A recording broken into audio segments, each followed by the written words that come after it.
사람의 인연은 때로 가장 예상치 못한 순간에 다시 마주친다. 3년 전 갑작스러운 교통사고로 언니 수진을 먼저 떠나보낸 뒤 형부 강민호와 처제 지연은 서로 연락조차 끊은 채 각자의 삶을 살아왔다. 장례식장에서 마지막 인사를 나눈 뒤 둘 사이에는 말할 수 없는 어색함과 죄책감만이 남아 있었다. 지연에게 민호는 언니가 가장 사랑했던 사람이었지만 동시에 언니를 지켜주지 못했다는 원망의 대상이기도 했다. 민호에게 지연은 아내를 닮은 처제였지만 볼 때마다 자신의 무력함을 떠올리게 하는 고통스러운 존재였다. 그렇게 둘은 서로를 피하며 살아왔다. 하지만 운명은 참으로 기묘한 법이다. 지연이 대학병원에서 환자 케어 업무를 시작한 지 1년이 지난 어느 봄날, 그들은 다시 마주치게 된다. 병원이라는 차가운 공간에서 환자와 간병인이라는 새로운 관계로 말이다. 그 만남은 오래 묻어두었던 감정과 기억들을 흔들어 놓기 시작한다. 언니에 대한 그리움, 서로에 대한 복잡한 감정, 그리고 금기시해야 할 마음들이 서서히 수면 위로 떠오르며 둘의 일상을 뒤흔들어 놓는다. 낯선 병실. 지연은 새벽 6시부터 시작되는 하루 일과에 이미 익숙해져 있었다. 하얀 가운을 입고 대학병원 정형외과 병동을 걸어가는 그녀의 걸음은 빠르고 정확했다. 1년 동안 환자 케어를 담당하면서 쌓인 경험이었다. 지연 씨, 오늘 신규 환자가 한 분 더 입원하셨어요. 301호실인데 교통사고로 다리 골절상이에요. 동료 간호사 미영이 환자 차트를 건네주었다. 지연은 고개를 끄덕이며 차트를 받아들었다. 환자의 기본 정보를 확인하던 그녀의 손이 갑자기 멈췄다. 강민호, 35세, 남성. 그 이름을 본 순간 마치 시간이 정지한 것 같았다. 설마 동명이인이겠지. 하지만 생년월일을 확인한 순간 지연의 얼굴은 창백해졌다. 틀림없었다. 언니의 남편, 그녀의 형부였다. 차트를 꽉 쥔 채 301호실 앞에 선 지연은 잠시 망설였다. 문 너머에서 들려오는 TV 소리와 간헐적인 기침 소리가 현실감을 더했다. 깊게 숨을 들이쉰 후 그녀는 조심스럽게 병실 문을 열었다. 안녕하세요. 환자 케어를 담당하게 된 박지연입니다. 침대 위에는 오른쪽 다리에 깁스를 한 남자가 누워 있었다. 3년 전보다 야위어 보이는 얼굴, 약간 길어진 머리카락 사이로 보이는 희끗희끗한 흰머리. 하지만 여전히 날카로운 턱선과 깊은 눈빛은 그대로였다.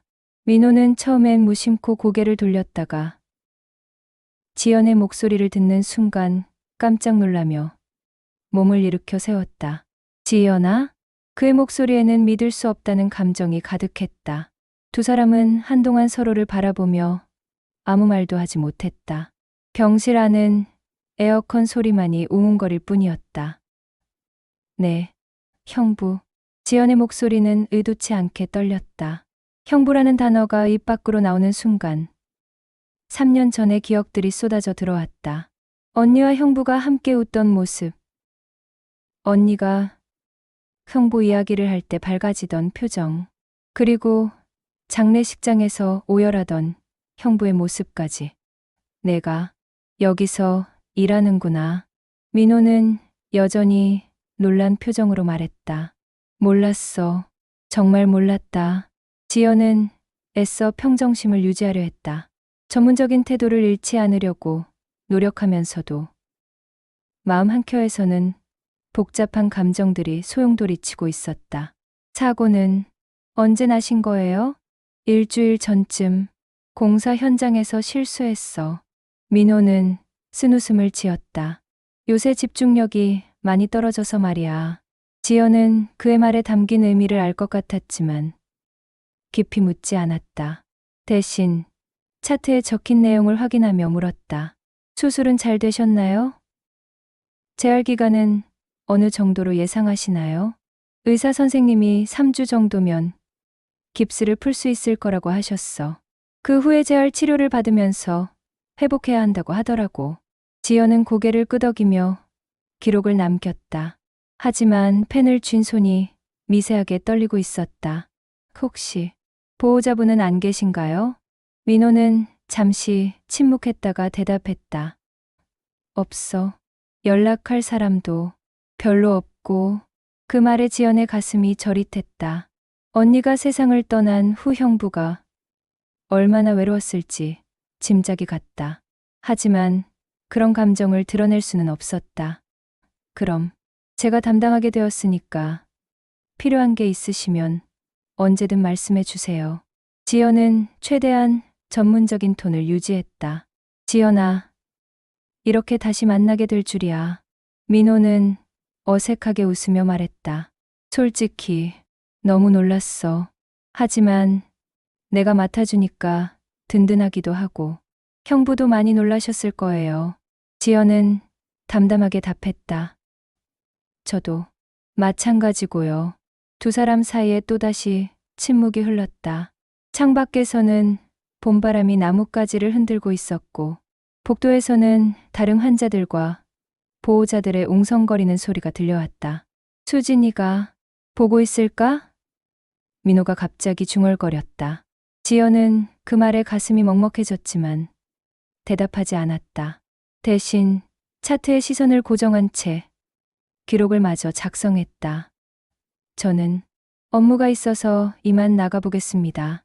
점심 식사 시간에 다시 오겠어요. 지연은 서둘러 병실을 나서려 했다. 하지만 문 앞에서 민호의 목소리가 그녀를 붙잡았다. 지연아, 네, 미안해. 그때 제대로 인사도 못하고 헤어져서. 지연은 뒤돌아보지 않고 대답했다. 괜찮아요, 형부. 그럴 수밖에 없었던 상황이었잖아요. 병실 문이 닫히고 나서 지연은 복도 한켠에 서서 거친 숨을 내쉬었다. 마음이 너무 복잡했다. 형부를 다시 만났다는 안도감과 동시에 언니에 대한 그리움과 죄책감이 밀려왔다. 이제 어떻게 해야 할까? 그녀의 하루는 이제 막 시작되었지만 이미 평범한 하루가 아님을 알 수 있었다. 3년 동안 묻어두었던 감정들이 조금씩 고개를 들기 시작했다. 재회의 지연이 301호실을 나온 후 복도 끝 휴게실로 향했다. 커피 한 잔이 절실했다. 손이 여전히 미세하게 떨리고 있었고 가슴 한켠에서는 말로 표현할 수 없는 복잡한 감정이 소용돌이치고 있었다. 지연아, 괜찮아? 얼굴이 창백해 보이는데. 동료 미영이 다가와 걱정스럽게 물었다. 아, 괜찮아요. 그냥 좀 피곤해서요. 지연은 애써 웃음을 지으며 대답했다. 미영은 의심스러운 눈빛을 보냈지만 더 이상 묻지 않았다. 지연은 뜨거운 커피를 한 모금 마시며 마음을 정리하려 했다. 하지만 머릿속에서는 계속해서 민호의 얼굴이 떠올랐다. 언니라면 지금 이 상황을 어떻게 생각했을까? 오후 2시, 지연은 다시 301호실 문 앞에 서 있었다. 점심 식사 후 약물 복용 시간이었다. 깊게 숨을 들이쉰 후 문을 두드렸다. 들어와. 민호는 침대에 반쯤 기대어 창밖을 바라보고 있었다. 지연이 들어서자 고개를 돌렸다. 점심은 드셨어요? 지연은 최대한 자연스럽게 물었다. 응. 잘 먹었어. 그런데 민호는 잠시 말을 멈췄다. 지연아, 이렇게 내가 날 돌봐주는 게 맞나? 다른 사람으로 바꿀 수는 없어? 지연은 예상했던 질문이었다. 사실 그녀도 같은 생각을 하고 있었다. 저도 처음에는 그런 생각을 했어요. 지연은 솔직하게 답했다. 하지만 병원에 환자가 너무 많아서 담당을 바꾸기가 어려운 상황이에요. 실제로 지연은 점심시간에 간호부장에게 가서 담당 변경을 요청했었다. 하지만 인력 부족으로 인해 당장은 어렵다는 답변을 들었다. 그렇구나. 민호는 아쉬워하면서도 어딘지 안도하는 표정을 지었다. 지연은 약통을 꺼내며 설명하기 시작했다. 이 하얀색 알약은 염증 완화제고요. 이 캡슐은 진통제예요. 하루 3번 식후 30분에 복용하셔야 해요. 알겠어. 민호는 순순히 약을 받아 먹었다. 고마워. 지연아. 그 순간 지연의 가슴이 먹먹해졌다.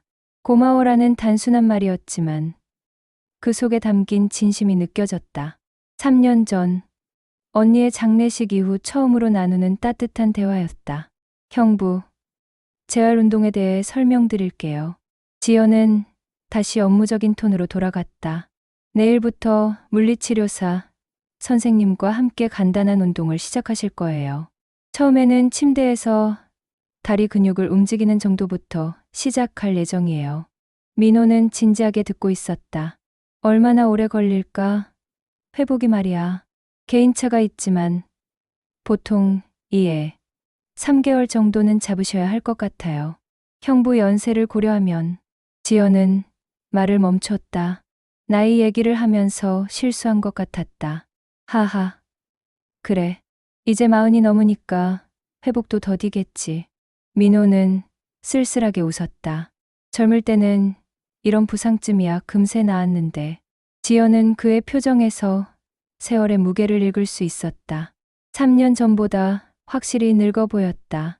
언니를 잃은 슬픔이 그를 얼마나 지치게 만들었을지 짐작이 갔다. 형부는 그동안 어떻게 지내셨어요? 지연이 조심스럽게 물었다. 민호는 잠시 망설이다가 대답했다. 그냥 하루하루 버텼지 뭐. 일에만 매달려서 살았어. 그러다 보니 몸도 많이 상했나 봐. 집중력도 떨어지고. 그래서 이런 사고가 났겠지. 혼자 사세요? 응. 수진이와 살던 집에서. 아직도 살고 있어. 민호의 목소리가 작아졌다. 처음에는 이사를 하려고 했는데 그 집에 있으면 수진이가 아직 곁에 있는 것 같아서. 지연의 눈시울이 붉어졌다. 언니의 흔적이 남아있는 집에서 혼자 살아온 형부의 마음을 생각하니 가슴이 아팠다. 언니도 형부가 너무 힘들어 하시는 걸 원하지 않으실 거예요. 지연이 작은 목소리로 말했다. 알아. 머리로는 알고 있어. 하지만 마음이 말을 안 들어. 민호는 천장을 바라보며 깊은 한숨을 내쉬었다. 두 사람은 한동안 말 없이 있었다. 창밖에서는 오후 햇살이 따스하게 비치고 있었지만 경실 안의 분위기는 어딘지 쓸쓸했다. 지연아, 너는 어떻게 지냈어? 그동안. 민호가 먼저 침묵을 깼다. 저는 간호학원 다니면서 이 일을 시작했어요. 1년 정도 됐네요. 지연은 담담하게 답했다. 처음엔 힘들었는데 이제 좀 익숙해졌어요. 수진이가 알면 기뻐할 거야. 내가 이렇게 환자들을 돌보고 있다는 걸 말이야. 그 말에 지연의 마음이 복잡해졌다. 언니는 항상 지연이 남을 도우며 살기를 바랐다. 그런 언니의 바람대로 살고 있다는 생각에 한편으로는 뿌듯했지만 동시에 그리움도 밀려왔다. 형부, 저녁 식사 전에 다시 올게요. 그때까지 푹 쉬세요. 지연이 일어나며 말했다. 지연아, 잠깐. 민호가 그녀를 불러 세웠다. 이렇게 내가 날 돌봐주니까 마음이 복잡해. 고맙기도 하고 미안하기도 하고. 왜 미안해하세요? 수진이를 지켜주지 못해서. 그날 내가 더 조심했더라면. 민호의 목소리가 떨렸다. 지연은 가슴이 아팠다. 형부가 3년 동안 이런 죄책감에 시달려왔다는 것을 알 수 있었다.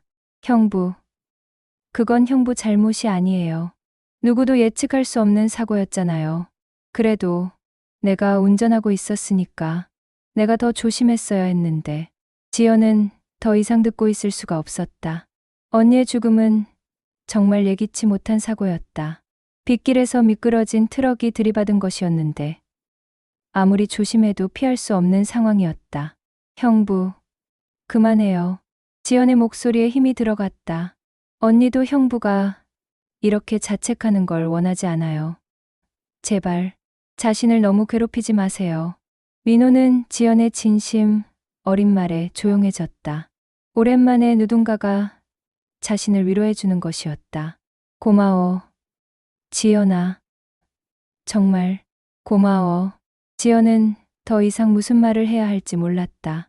형부를 위로해주고 싶었지만 동시에 언니에 대한 복잡한 감정들이 마음속에서 요동치고 있었다.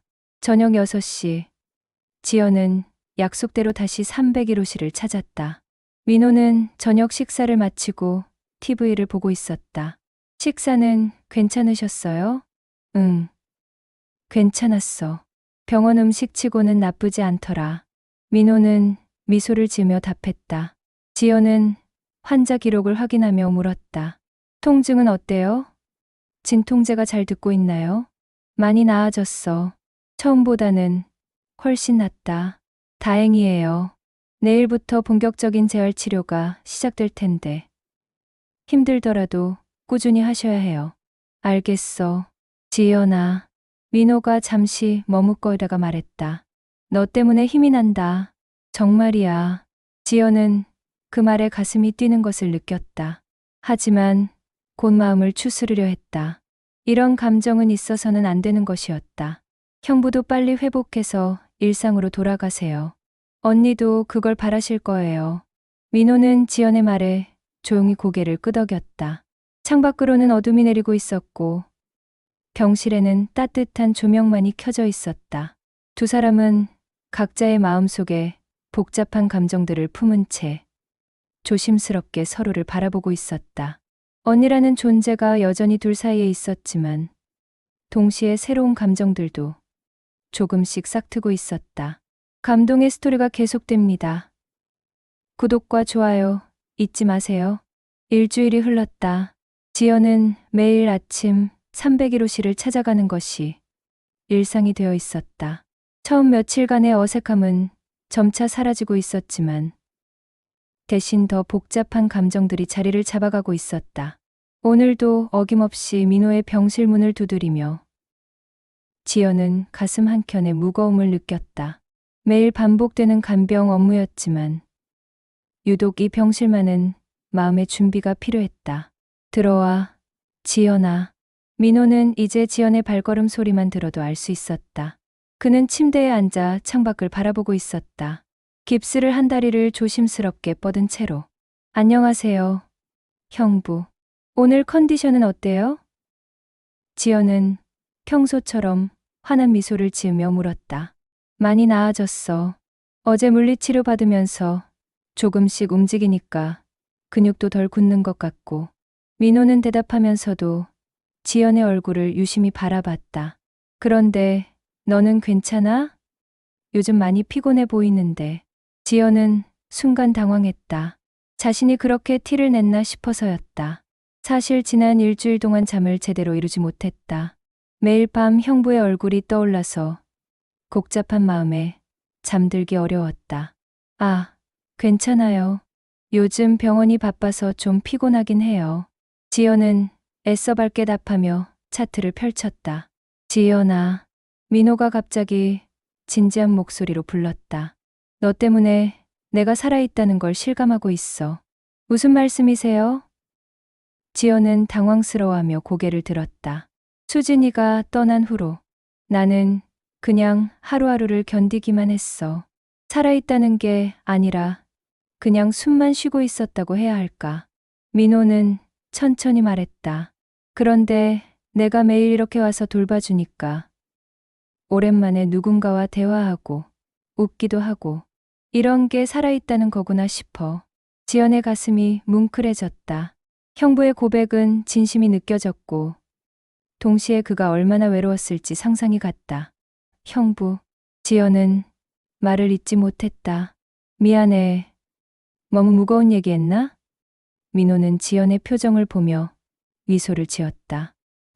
그냥 고마웠다고 말하고 싶었어. 지연은 복잡한 마음으로 약을 준비했다. 형부를 돌보면서 느끼는 감정이 단순한 동정이나 의무감이 아니라는 걸 스스로도 인정하지 않을 수 없었다. 하지만 그런 감정 자체가 언니에 대한 배신처럼 느껴져서 괴로웠다. 약 드세요.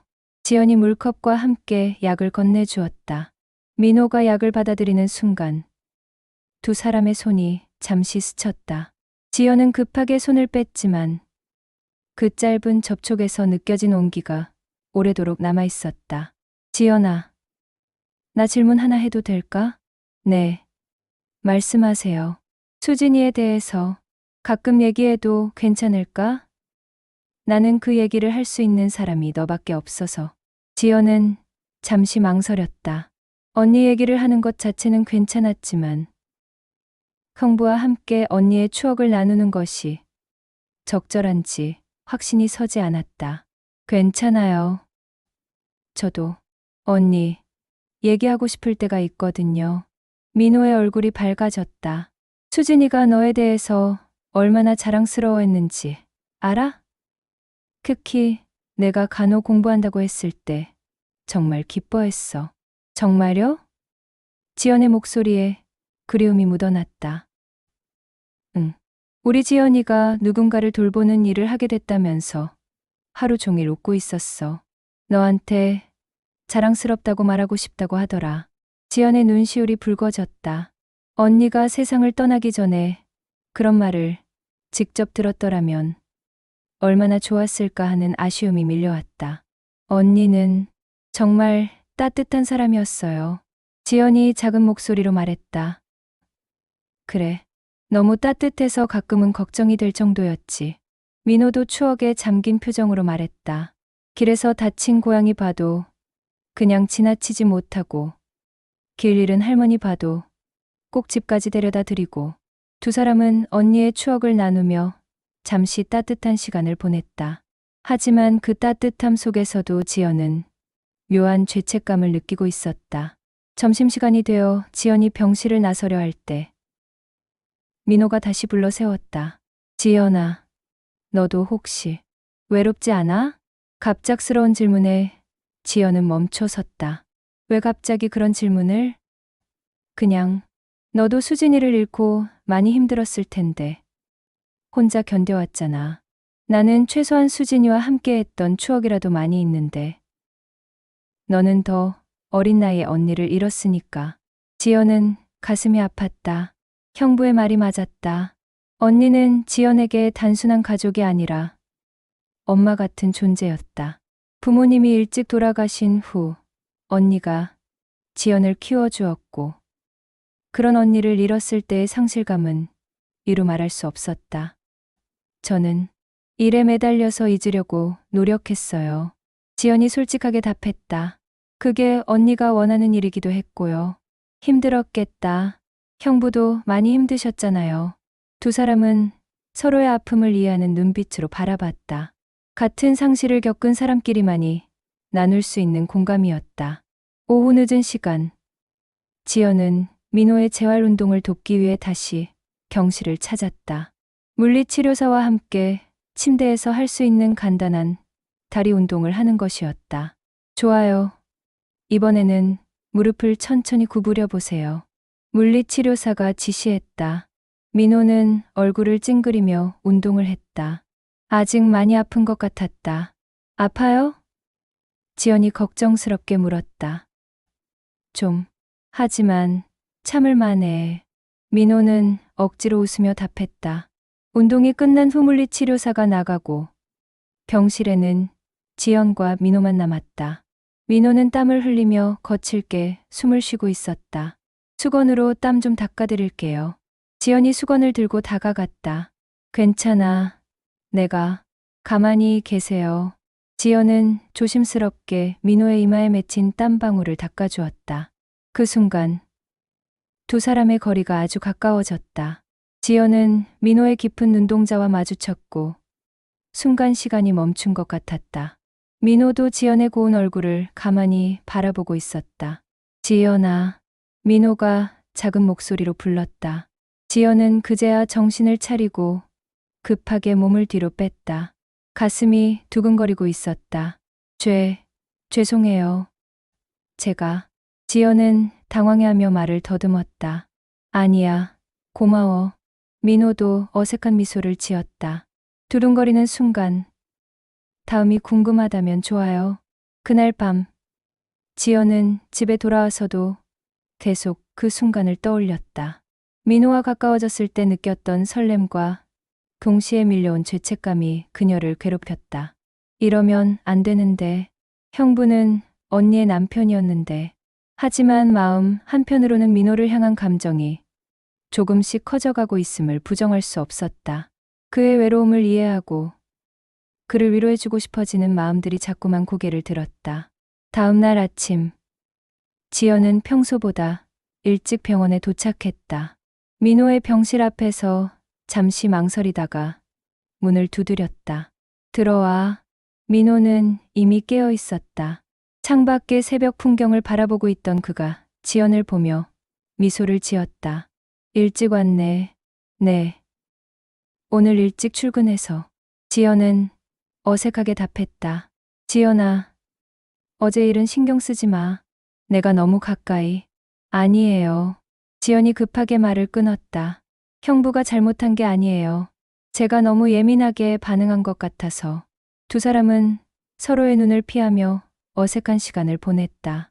하지만 동시에 둘 다 어제 그 순간이 특별했다는 것을 인정하고 있었다. 지연아, 네.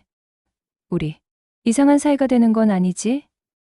민호가 조심스럽게 물었다. 지연은 잠시 망설이다가 답했다. 잘 모르겠어요, 형부. 솔직히 마음이 복잡해요. 민호도 고개를 끄덕였다. 나도 그래. 수진이 생각하면 이러면 안 되는데. 그런데 내가 있으면 마음이 편해져. 두 사람은 서로의 솔직한 고백을 들으며 더욱 복잡한 마음이 되었다. 언니에 대한 그리움과 죄책감, 그리고 서로를 향한 새로운 감정들이 얽혀 있는 상황이었다. 형부, 우리 조심해야 할 것 같아요. 지연이 작은 목소리로 말했다. 그래, 너 말이 맞아. 민호는 아쉬워하면서도 지연의 말에 동의했다.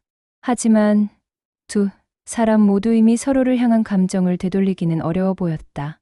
억누르려 할수록 더욱 선명해지는 마음들이었다. 2주째에 접어들면서 민호의 회복 속도는 빨라지고 있었다. 깁스를 풀고 목발을 짚고 조심스럽게 걸을 수 있게 되었다. 하지만 아직 재활 운동은 계속되어야 했고 지연의 도움이 필요한 상황이었다. 오늘은 복도를 한 바퀴 걸어보는 게 목표예요. 지연이 민호 곁에서 목발을 받쳐들며 말했다. 이렇게 천천히 걸으니까 답답하네.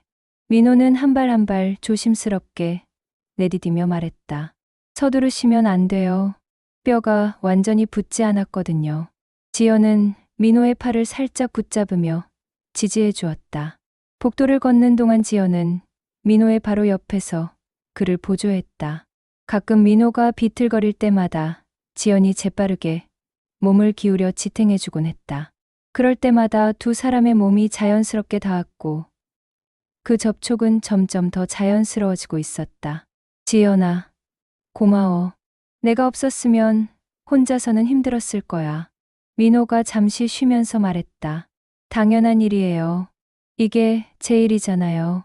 지연은 대답했지만 마음속으로는 이것이 단순한 업무만은 아니라는 걸 알고 있었다. 재활 운동을 마치고 병실로 돌아오는 길에 민호가 갑자기 비틀거렸다. 목발이 미끄러지면서 몸의 균형을 잃은 것이었다. 아, 조심해요. 지연이 재빠르게 민호를 붙잡았다. 순간 민호는 지연의 품에 안기는 형태가 되었다. 지연도 민호의 무게를 지탱하려다 보니 자연스럽게 그를 꽉 끌어안게 되었다.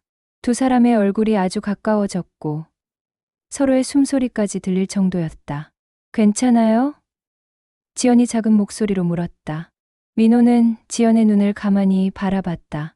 그 눈동자에는 걱정과 동시에 다른 감정도 어려 있었다. 시간이 멈춘 것처럼 느껴지는 순간이었다. 응, 괜찮아. 민호의 목소리도 평소보다 낮았다. 하지만 두 사람은 쉽게 떨어지지 못했다. 마치 자석처럼 서로에게 끌리는 느낌이었다.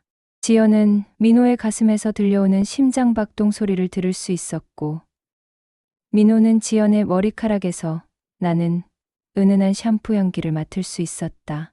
지연아. 민호가 그녀의 이름을 부르며 한 손으로 지연의 뺨을 살짝 어루만졌다. 지연은 그 손길에 온몸이 전율하는 것을 느꼈다. 마음속에서는 안 된다는 목소리가 들려왔지만 몸은 그 손길을 거부하지 못했다. 형부. 지연의 목소리는 떨리고 있었다. 두 사람의 입술이 점점 가까워지려는 순간 복도 끝에서 간호사의 목소리가 들려왔다.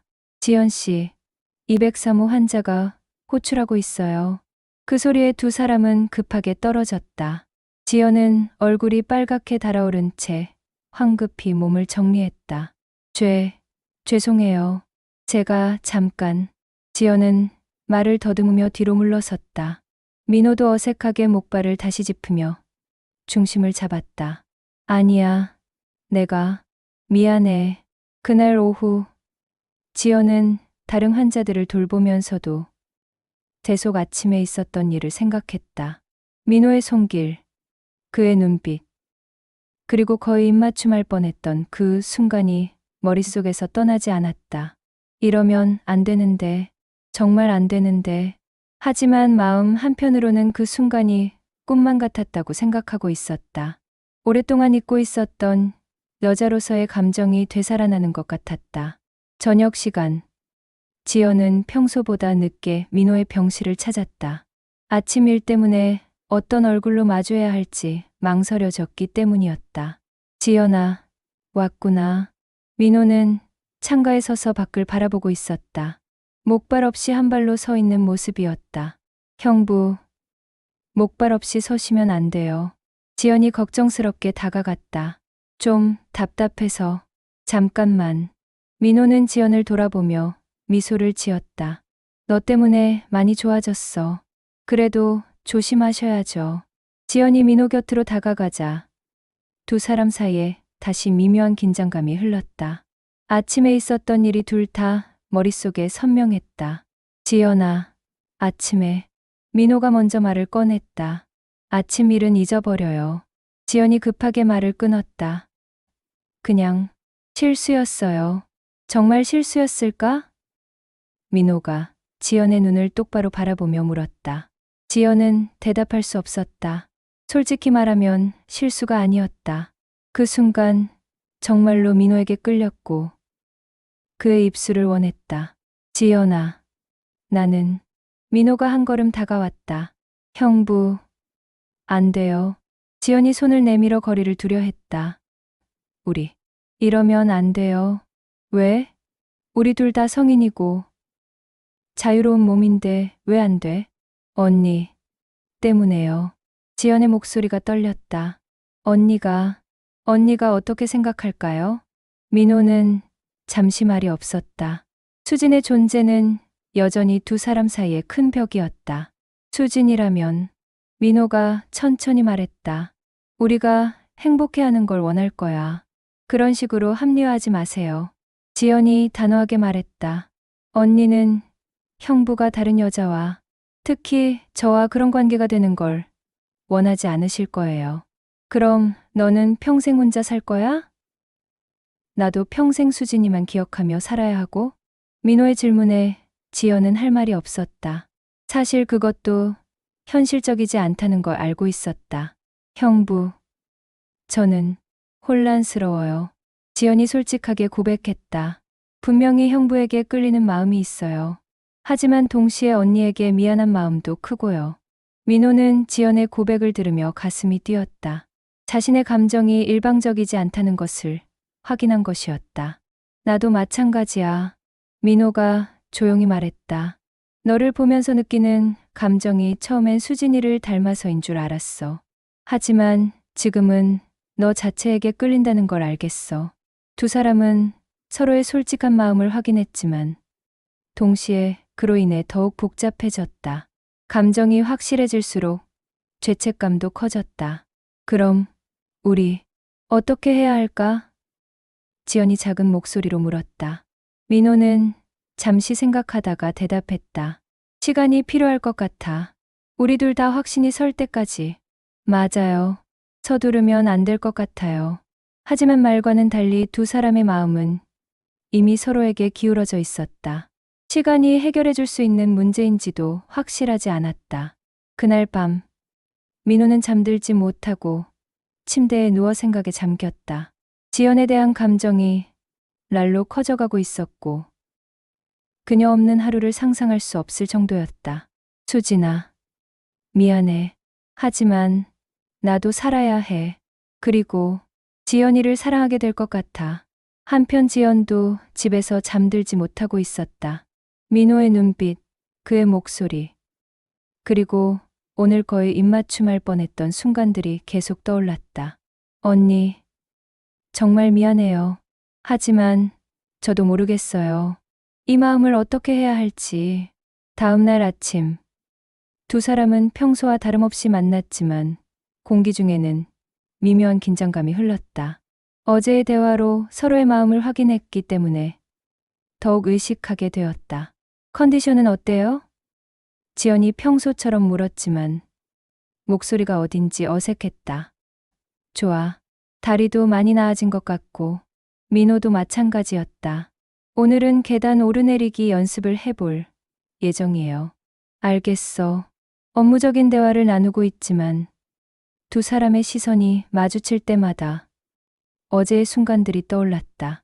서로를 의식하고 있다는 것이 너무 명백했다. 재활 운동을 하는 동안에도 지연은 평소보다 더 조심스럽게 민호를 도왔다. 불필요한 신체 접촉을 피하려고 노력했지만 그럴수록 더 어색해졌다. 지연아, 너무 의식하지 마.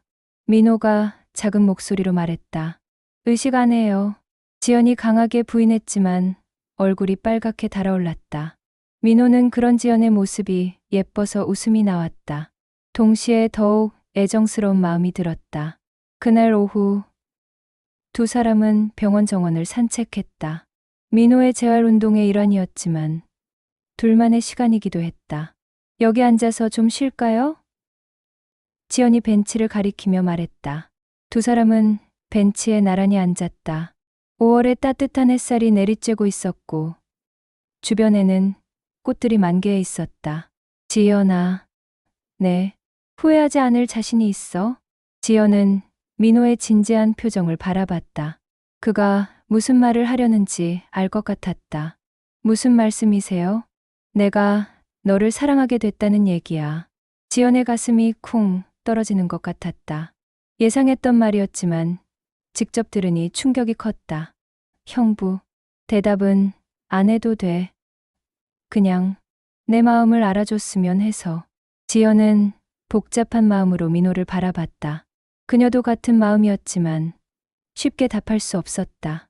시간을 주세요. 지연이 간신히 말했다.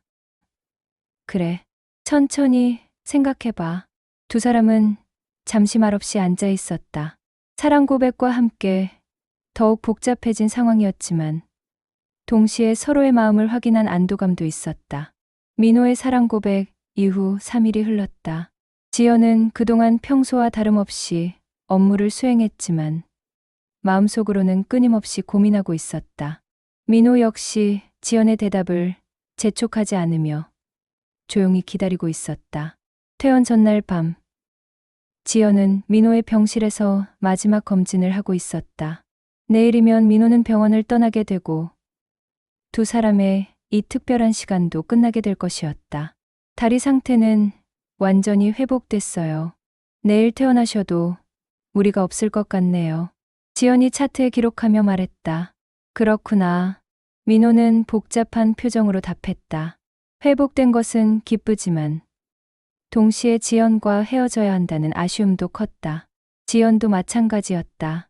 민호를 돌보는 한 달여의 시간이 그녀에게는 특별한 의미였다.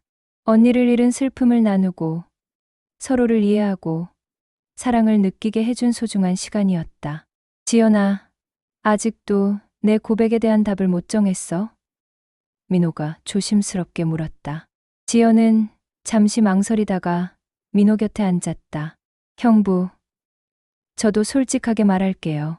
민호는 지연의 진지한 표정에 가슴이 두근거렸다. 저도 형부를 사랑하게 됐어요. 지연의 목소리는 떨리고 있었다. 처음엔 그냥 언니의 남편이라는 이유로 돌봐드린다고 생각했는데 언제부턴가 형부 자체를 사랑하고 있더라고요. 민호의 눈이 반짝였다. 자신의 마음이 일방적이지 않았다는 것을 확인한 순간이었다. 하지만 지연이 말을 이었다. 그래서 더 혼란스러워요. 이 사랑이 진짜인지 아니면 언니에 대한 그리움이 만들어낸 착각인지. 민호는 지연의 손을 살짝 잡았다. 나도 처음엔 그렇게 생각했어. 내가 수진이를 닮아서 혹은 수진이의 동생이라서 느끼는 감정인 줄 알았지. 그럼 지금은 확신해. 내가 사랑하는 건 지연이야. 너라는 사람 자체를 사랑하게 됐어. 민호는 진심을 담아 말했다. 지연의 눈시울이 붉어졌다. 그의 고백이 진심이라는 것을 느낄 수 있었다. 그럼 우리 어떻게 해야 할까요? 지연이 작은 목소리로 물었다. 민호는 잠시 생각에 잠겼다. 그도 쉽게 답할 수 있는 문제가 아니라는 것을 알고 있었다. 지연아, 내가 한 가지 제안을 해도 될까? 네. 말씀해 보세요. 우리 잠시 떨어져 있자. 민호의 말에 지연은 놀란 표정을 지었다. 무슨 말씀이세요? 지금 이 상황에서는 우리 마음이 정말 진실한 건지 확신하기 어려워. 수진이를 잃은 상처, 서로에 대한 위로, 이런 것들이 섞여 있을 수도 있잖아. 지연은 민호의 말을 이해할 수 있었다. 감정이 복잡하게 얽혀 있는 상황에서 성급한 결정을 내리는 것은 위험할 수 있었다. 그럼 얼마나 떨어져 있을 건가요? 6개월 정도는 어떨까? 서로 연락도 하지 말고, 만나지도 말고. 그 시간 동안 우리 각자 마음을 정리해 보는 거야. 지연은 가슴이 아팠다. 이제 막 확인한 사랑을 다시 묻어두어야 한다는 것이 고통스러웠다. 만약 6개월 후에도 우리 마음이 변하지 않는다면 그때는 당당하게 사랑하자. 수진이에게도 당당하게 말할 수 있을 만큼 확실한 마음으로. 민호의 제안은 현명했다. 지연도 마음 한편으로는 시간이 필요하다고 생각하고 있었다. 알겠어요. 그렇게 하죠. 지연이 고개를 끄덕였다. 퇴원 당일 아침, 지연은 일찍 민호의 병실을 찾았다. 민호는 이미 짐을 다 꾸려놓고 기다리고 있었다. 퇴원 축하드려요, 형부. 지연이 환한 미소를 지으며 말했다. 고마워, 지연아. 내 덕분에 이렇게 건강하게 나갈 수 있게 됐어. 두 사람은 잠시 서로를 바라봤다. 한 달간의 시간이 주마등처럼 스쳐갔다. 처음 만났을 때의 어색함, 점차 가까워지는 과정, 서로를 향한 감정을 깨닫는 순간들. 형부, 6개월, 길지 않을 거예요. 지연이 작은 목소리로 말했다. 응, 나도 그렇게 생각해. 민호는 짐을 들고 병실을 나섰다. 지연은 그의 뒤를 따라 병원 입구까지 배웅했다. 형부, 지연이 그를 불러 세웠다. 응, 언니가 우리를 지켜보고 있다고 생각해요. 그리고 우리가 행복하기를 바라실 거예요. 민호는 지연의 말에 고개를 끄덕였다. 나도 그렇게 생각해. 수진이라면 우리를 응원해 줄 거야. 택시가 도착했다. 민호는 차에 오르기 전 마지막으로 지연을 바라봤다. 6개월 후에 다시 만나자. 네, 그때까지 건강하세요. 택시가 출발하자 지연은 한동안 그 자리에 서서 차가 사라지는 것을 바라봤다.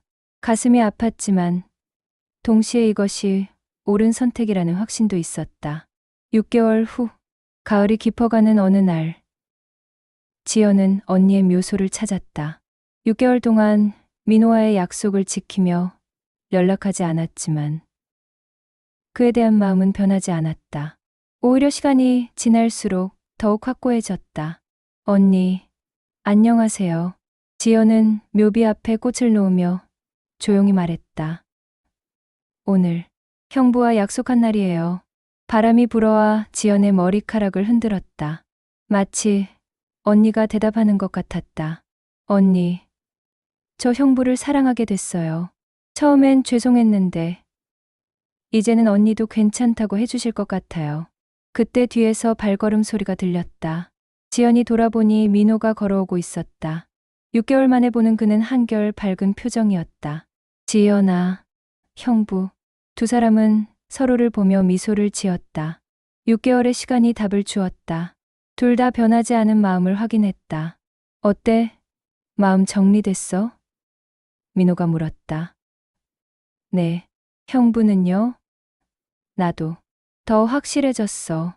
민호는 지연에게 다가가 조심스럽게 손을 잡았다. 이번에는 지연이 손을 빼지 않았다. 수진아, 미안해. 하지만 우리도 행복할 권리가 있어. 민호가 묘비를 향해 말했다. 지연도 고개를 끄덕였다. 언니, 저희 축복해 주세요. 바람이 다시 불어왔다. 따뜻하고 부드러운 바람이었다. 두 사람은 그것을 언니의 축복으로 받아들였다. 지연아, 이제 새로운 시작이야. 네, 형부. 이제 형부 말고 민호라고 불러. 지연은 부끄럽게 웃으며 고개를 끄덕였다. 네, 민호 씨. 두 사람은 손을 맞잡고 묘소를 떠났다. 석양이 지는 하늘은 붉게 물들어 있었고 그들의 앞길을 밝혀주는 것 같았다. 병원에서 시작된 우연한 재회는 이제 새로운 사랑의 시작이 되었다. 언니 수진의 기억을 소중히 간직하면서도 두 사람은 각자의 행복을 찾아가기로 했다. 세상에는 때로 설명할 수 없는 인연들이 존재한다. 민호와 지연의 만남도 그런 것이었다. 상처를 치유해주고 사랑을 가르쳐주고 새로운 희망을 선사해준 운명적인 재회였다. 그들의 사랑 이야기는 이제 막 시작되었다. 과거의 아픔을 딛고 일어선 두 사람이 함께 써내려갈 새로운 페이지였다. 에필로그 1년 후 민호와 지연은 조용한 결혼식을 올렸다. 하객은 많지 않았지만 진심으로 축하해주는 사람들이 함께했다. 결혼식장 한쪽에는 수진의 사진이 놓여 있었다. 두 사람의 사랑을 축복해주는 듯한 밝은 미소를 지은 사진이었다. 지연은 병원에서 계속 일하며 더 많은 환자들을 돌보고 있었고 민호는 새로운 사업을 시작하며 활기찬 일상을 되찾았다.